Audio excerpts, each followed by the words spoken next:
Everyone, welcome to our YouTube channel bio Baba. आज के इस वीडियो लेक्चर में हम फिजियोलॉजी से एक बहुत ही इंपॉर्टेंट टॉपिक बात करने जा रहे हैं, जिसका नाम है सेलुलर रेस्पायरेशन। सेलुलर रेस्पायरेशन की जो प्रोसेस है, बेसिकली प्लांट और एनिमल दोनों में एक कॉमन फिनोमिनन है। तो चलिए देखते हैं कि पर्पस क्या है सेलुलर रेस्पायरेशन का और क्यों अल्टीमेटली हमें एट द लास्ट क्या मिलेगा बॉडी में या किसी भी ऑर्गेनिज्म के सेल में। एट द सेलुलर लेवल अगर हम बात करें तो कोई भी रिएक्शन जब होती है तो उसके पीछे का एक एम होता है, अल्टीमेट एम होता है। कोई रिएक्शन बॉडी में इसी ऐसे ही तो नहीं हो रही है ना, मतलब हो रहा है। अगर कोई रेस्पायरेशन हो रहा है या तो फिर कोई और प्रोसेस हो रही है तो उसका एक अल्टीमेट एम होता है ना। तो उसका रेस्पायरेशन का अल्टीमेट एम क्या है, चलिए देखते हैं। तो आज का हमारा टॉपिक है सेलुलर रेस्पायरेशन। सेलुलर रेस्पायरेशन, अगर रेस्पायरेशन के एम की बात करें तो रेस्पायरेशन के थ्रू होता क्या है, प्रोडक्शन ऑफ एटीपी। हमें क्या बनाना है, हमें प्रोडक्शन ऑफ एटीपी करना है, हमें एटीपी बनाना है। और ये एटीपी क्यों बनाना है, एटीपी क्या होता है? एटीपी हम सभी को पता है, एडिनोसिन ट्राइफॉस्फेट है ना। एडिनोसिन ट्राइफॉस्फेट क्या है? ये एक एनर्जी मॉलिक्यूल है। क्या है ये? एक एनर्जी मॉलिक्यूल है। तो हमें एक चीज तो समझ में आ गई कि जब सेलुलर रेस्पायरेशन होगा तो हमें क्या मिलेगा, एनर्जी मिलेगी। क्लियर है? एम तो समझ में आ गया कि जब भी किसी सेल में we are talking about at cellular level, कि जब भी कभी रेस्पायरेशन होगा तो हमें क्या मिलेगा, एनर्जी मिलेगा in the form of ATP. Okay, ATP हमें पता है एक एनर्जी रिच मॉलिक्यूल है। क्यों? क्योंकि इसके साथ फॉस्फेट अटैच है, और ऐसे कोई भी मॉलिक्यूल जिसके साथ फॉस्फेट अटैच होते हैं उसमें एनर्जी का प्रोडक्शन हाई होता है, या उसमें हाई एनर्जी कंटेनिंग मॉलिक्यूल होते हैं। ओके, ये बात समझ में आ गई। अब ये एनर्जी जो है वो बनेगी कैसे, सवाल ये उठता है कि अब ये एनर्जी बनेगी कैसे। ओके, तो हम करेंगे कि हम ग्लूकोज का ब्रेक डाउन करेंगे। जब आप कभी भी कोई भी ऑर्गेनिज्म फूड लेता है, इंटेक करता है, तो as a form of glucose जो होते हैं उसका ब्रेक डाउन होता है। जब आप कभी खाना खाते हैं या जब स्टारवेशन होता है तो उस समय क्या होता है, जो ग्लूकोज होता है उसी को ब्रेक डाउन किया जाता है, और ग्लूकोज का ब्रेक डाउन होने से अल्टीमेटली क्या होता है, ये एनर्जी प्रोड्यूस होता है, एटीपी मॉलिक्यूल प्रोड्यूस होता है। ओके, बेसिकली तो चलिए पहले देखते हैं। तो हमें करना क्या है इसमें, इस पूरे प्रोसेस में हमें करना क्या है, ग्लूकोज का ब्रेक डाउन करना है। ग्लूकोज का ब्रेक डाउन करना है। ओके, ग्लूकोज का ब्रेक डाउन करेंगे जिसके थ्रू हमें क्या मिलेगा, एटीपी मिलेगा। हमारा अल्टीमेट सोर्स क्या है, एटीपी प्रोड्यूस करना। ओके, हमारा अल्टीमेट एम क्या है, एटीपी प्रोड्यूस करना। क्लियर हो गया आपको?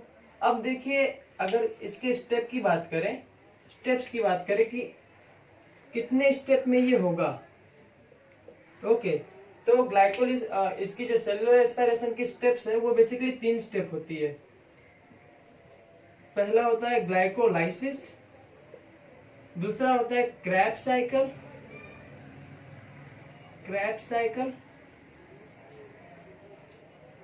और तीसरा होता है ईटीसी, या तो हम इसी को बोलते हैं ईटीएस, या तो इसी को हम बोलते हैं ऑक्सीडेटिव फॉस्फोराइलेशन। तो बेसिकली अभी एक ही समझते हैं, ईटीसी यानी इलेक्ट्रॉन ट्रांसपोर्ट चेन। ये जो तो एक बात हमें समझ में आ रही है कि ग्लाइकोलिसिस करके एक स्टेप है जो कि हमारा फर्स्ट स्टेप है, और ईटीसी क्या है, हमारा लास्ट स्टेप है। जो रेस्पायरेशन की प्रोसेस है वो 3 पार्ट में होगी, ग्लाइकोलिसिस, क्रेब्स साइकिल और ईटीसी, इलेक्ट्रॉन ट्रांसपोर्ट सिस्टम। तो मतलब ये कि जब तक कोई सेल ईटीसी कंप्लीट ना करे, इलेक्ट्रॉन ट्रांसपोर्ट सिस्टम कंप्लीट ना करे, तब तक एनर्जी का प्रोडक्शन नहीं होगा। ऐसा होना चाहिए, लेकिन नहीं, ऐसा नहीं है। At the first level when we are talking about glycolysis, at that level also some molecules of ATP will produce. Okay, क्या होगा कि ग्लाइकोलिसिस में भी एटीपी का प्रोडक्शन होता है, लेकिन जब आप ग्लाइकोलिसिस पढ़ेंगे तो आप देखेंगे कि वहां पे केवल 2 ही एटीपी प्रोड्यूस होती है, and 2 ATP is a very less amount. और हमें चाहिए हमें यह सेल को चाहिए हाई अमाउंट ऑफ एटीपी। इसके लिए क्या होता है, ये एडिशनल जो पाथवे है क्रैब्स साइकिल और इलेक्ट्रॉन ट्रांसपोर्ट सिस्टम, इसके थ्रू एनर्जी प्रोडक्शन को बढ़ाया जाता है। क्लियर? आई थिंक ये चीजें आपको क्लियर हो गई होंगी। ठीक है, तो चलिए देखते हैं, एक ओवरव्यू देखते हैं कि ग्लाइकोलिसिस क्या होता है, क्रैब्स साइकिल क्या होता है और ईटीसी क्या होता है। तो अगर ओवरव्यू की बात करें तो ग्लाइकोलिसिस के बारे में बात करते हैं। ओके, तो हमारा फर्स्ट स्टेप क्या है, हमारा फर्स्ट स्टेप है ग्लाइकोलाइसिस या ग्लाइकोलिसिस। ग्लाइकोलिसिस जैसा कि हमने बोला, ग्लूकोज का ब्रेकडाउन, ग्लूकोज का क्या होगा, ब्रेकडाउन होगा। और ये टोटल कितने स्टेप में होते हैं, टोटल 10 स्टेप में होते हैं। ओके, टोटल कितने स्टेप होते हैं, 10 स्टेप होते हैं। और 10 स्टेप होने के बाद एक कंपाउंड बनता है जिसको बोलते हैं पायरुवेट। एक कंपाउंड बनता है जिसको हम बोलते हैं पायरुवेट। पायरुवेट जो होता है वो 3 कार्बन कंपाउंड है। तो और ग्लूकोज जो होता है, ग्लूकोज जो होता है वो 6 कार्बन कंपाउंड होता है। ग्लूकोज जो है वो 6 कार्बन कंपाउंड है। तो आप मुझे बताइए, जब ग्लूकोज 6 कार्बन कंपाउंड है, यहाँ पे पायरुवेट 3 कार्बन कंपाउंड है, तो पायरुवेट के जस्ट 2 मॉलिक्यूल बनने चाहिए, तभी तो 3 2 6 होगा। तो मतलब ये कि 3 कार्बन के यहाँ पे 2 पायरुवेट मॉलिक्यूल बनते हैं। इस पायरुवेट को हम पीए भी बोलते हैं, मतलब पायरुविक एसिड। ओके, तो हमें ग्लाइकोलिसिस का एम समझ में आ गया कि एक ऐसे 10 स्टेप रिएक्शन होगी जिसके थ्रू क्या होगा, ग्लूकोज से सीधे पायरुवेट बनेगा। ग्लूकोज 6 कार्बन मॉलिक्यूल है, पायरुवेट 3 कार्बन मॉलिक्यूल है, इसलिए यहाँ पे 2 पायरुविक एसिड या पायरुवेट बनेंगे।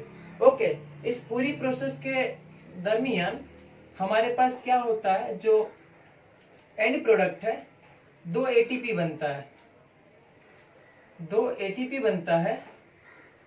ओके, 2 एटीपी बनेगा अल्टीमेटली। बेसिकली इसमें 4 एटीपी बनते हैं, लेकिन 2 एटीपी का यूज हो जाता है और 2 एटीपी लॉस हो जाते हैं, मतलब 2 एटीपी गेन होते हैं। तो अल्टीमेट क्या होगा, 4 - 2 = 2, यानी कि नेट गेन जो होगा वो 2 एटीपी का होगा। हम इसको फर्दर डिस्कस करेंगे आगे क्या होता है। ठीक, इसके ग्लाइकोलिसिस के भी 2 स्टेप होते हैं। ग्लाइकोलिसिस की अगर बात करें तो इसके भी 2 स्टेप होते हैं। पहला स्टेप जो होता है उसको हम बोलते हैं preparatory phase, preparatory phase. Okay, और दूसरा फेज जो होता है इसको हम बोलते हैं पे ऑफ फेज, पे ऑफ फेज। ठीक, अब प्रिपरेटरी फेज में क्या, फॉर एग्जांपल आपका एम क्या है, आपका रेस्पिरेशन के थ्रू एम क्या है, एनर्जी प्रोड्यूस करना है। तो भाई साफ बात है, जब आपको कोई भी काम शुरू करना है तो उसके लिए आपको प्रिपरेशन तो करनी पड़ेगी ना। Without preparation you can't go with anything, है ना। आप ऐसे ही किसी के साथ नहीं जा सकते हो बिना किसी प्रिपरेशन के। तो ठीक वही हाल यहाँ पे भी है कि सेल को जब एनर्जी प्रोड्यूस करनी रहती है तो वो क्या करता है, प्रिपरेटरी फेज करता है। कोई प्रिपरेशन करेगा, चीजों की तैयारी करेगा, देन जब आप तैयारी कर लेंगे तब जाके ही आपको पे ऑफ होगा, मीन्स कि आपको जो आपका डिजायर प्रोडक्ट है वो मिलेगा। तो इस तरह से ये 2 फेज में होता है, एक प्रिपरेटरी फेज, एक पे of phase. I think glycolysis का ओवरव्यू आपको समझ में आ गया। अब चलते हैं अगले साइकिल की ओर, जिसको हम बोलते हैं क्रेब्स साइकिल। ओके,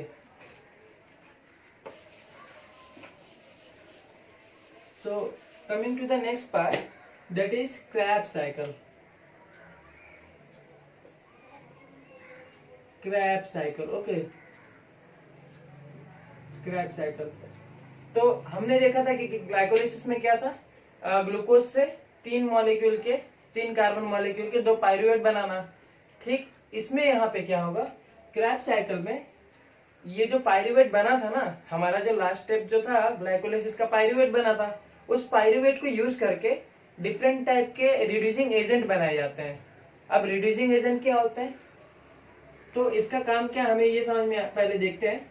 पायरुवेट का यूज करके, यूज पायरुविक एसिड या pyruvate to produce different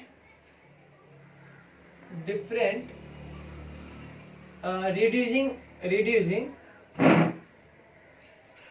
entities या reducing agent या reducing power भी इसी को बोलते हैं, reducing power भी इसी को बोलते हैं।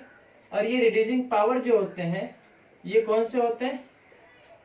NADH होते हैं, एक होता है FADH2, ये FADH2, और एक और मॉलिक्यूल होता है ये जिसको हम बोलते हैं GTP।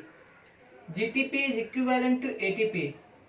GTP is equivalent to ATP। Okay, मैंने आपको बताया कि ग्लाइकोलिसिस में केवल 2 ही ATP बनते हैं, तो सेल को और एनर्जी चाहिए तो उसके लिए वो क्या करता है? पायरूवेट का यूज करता है और देन उसे क्रैब्स साइकिल के थ्रू उसके थ्रू क्या बनाता है? NADH बनाता है और FADH2 बनाता है।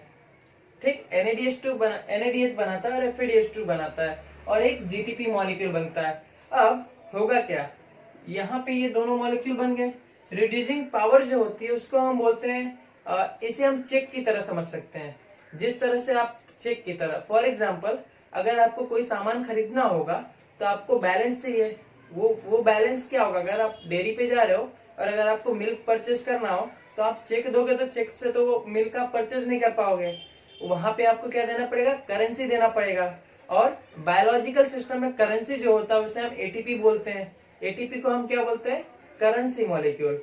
और ये जो मॉलिक्यूल है, ये रिड्यूसिंग पावर है, इसको हम चेक की तरह कंसिडर करते हैं। मतलब ये कि आप लेके जाओ, इसे बैंक में लेके जाओ और बैंक में चेक को आप बैंक में लेके जाओगे तो वहां से आपको क्या? कैश करेंसी मिलेगी। ठीक उसी तरह से इनका भी बैंक होता है, ये NADH और FADH2 का भी बैंक होता है। इनको कहाँ पे लेके जाना पड़ेगा? याद करिए, हमने बताया था कि हमारा एक तीसरा स्टेप होता है जिसको हम बोलते हैं इलेक्ट्रॉन ट्रांसपोर्ट सिस्टम। तो वहां पे इस चेक को लेके जाएंगे और बोलेंगे भैया ऐसा है, मेरे को ATP चाहिए। मेरे को क्या चाहिए? ATP चाहिए। तो ये NADH2 जो होते हैं ये 3 ATP देते हैं और FADH2 क्या होते हैं? 1.5 ATP देते हैं।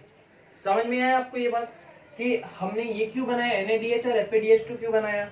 ओके, तो चलिए देखते हैं। ये आपको क्रैब्स साइकिल का ओवरव्यू समझ में आया कि क्रैब्स साइकिल क्यों चल रही है। अब हम देखते हैं इलेक्ट्रॉन ट्रांसपोर्ट सिस्टम का, है ना।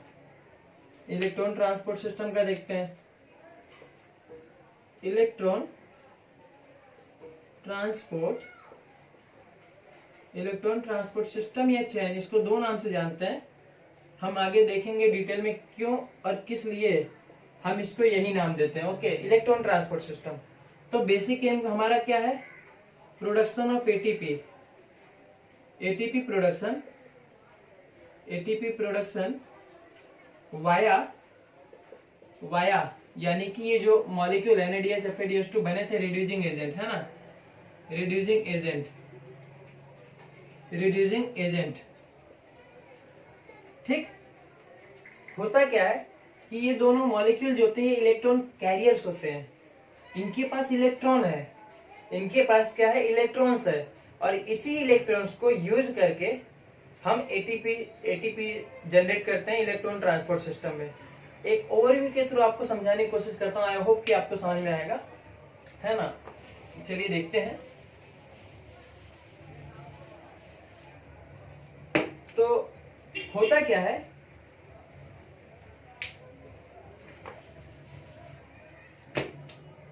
ETC या ETS होता क्या है? लोकेशन की बात करें इसका तो ये माइटोकॉन्ड्रिया के इनर मेम्ब्रेन पे होता है। कहाँ पे होता है? माइटोकॉन्ड्रिया के इनर मेम्ब्रेन पे होता है। अब भैया ऐसा क्या खास बात है कि माइटोकॉन्ड्रिया के इनर मेम्ब्रेन पे ही होता है?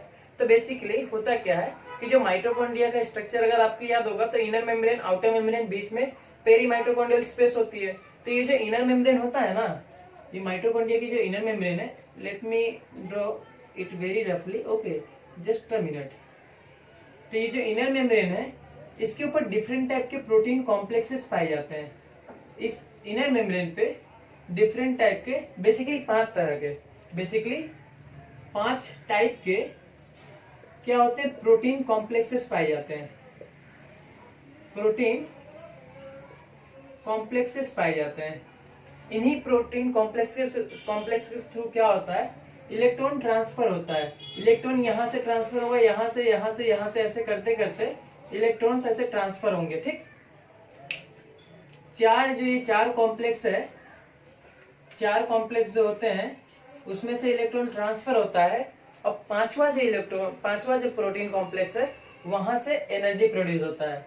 ठीक, फिफ्थ कॉम्प्लेक्स जो होता है, फिफ्थ कॉम्प्लेक्स, वहां से क्या होता है, एटीपी मॉलिक्यूल बनता है, एटीपी प्रोडक्शन होता है। ओके, वहां से क्या होता है, एटीपी प्रोडक्शन होता है। क्लियर ये बात?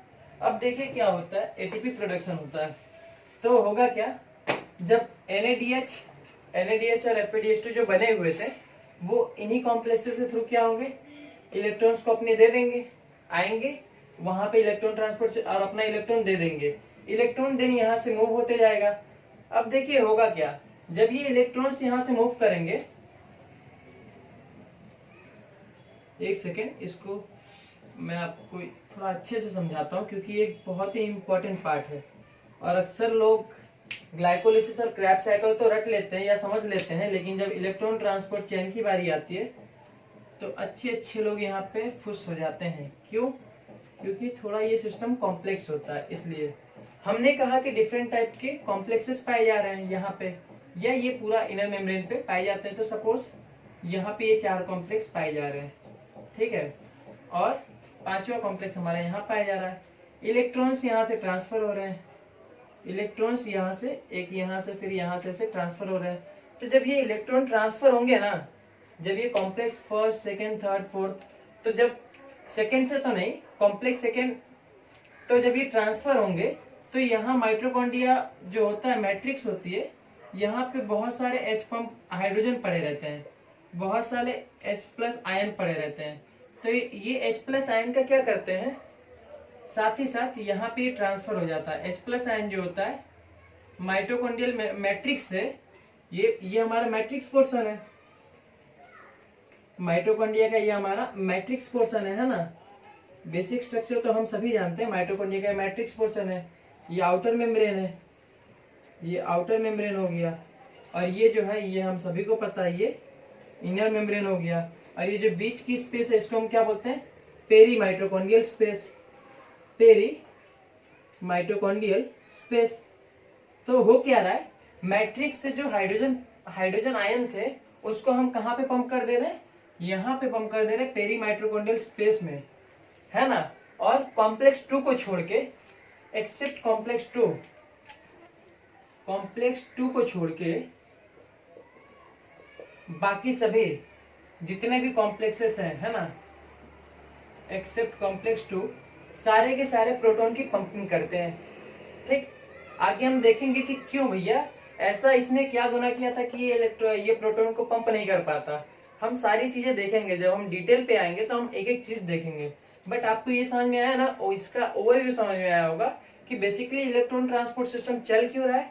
तो हमने क्या देखा, यहाँ पे H+ पंप हो जा रहे हैं, H+ यहाँ पे कंसंट्रेशन ज्यादा हो जा रहा है। तो होगा क्या, एक समय आएगा जब इसी तरह से इलेक्ट्रॉन ट्रांसपोर्ट सिस्टम चलता रहेगा तो माइटोकॉन्ड्रिया की ये जो इनर मेम्ब्रेन है, पेरी माइटोकॉन्ड्रियल स्पेस है, यहाँ पे हाइड्रोजन आयन का कंसंट्रेशन बहुत ज्यादा हो जाएगा और मैट्रिक्स में कंसंट्रेशन बहुत कम हो जाएगा, जिसकी वजह से क्या होगा, यहाँ पे एक ग्रेडियंट जनरेट हो जाएगा।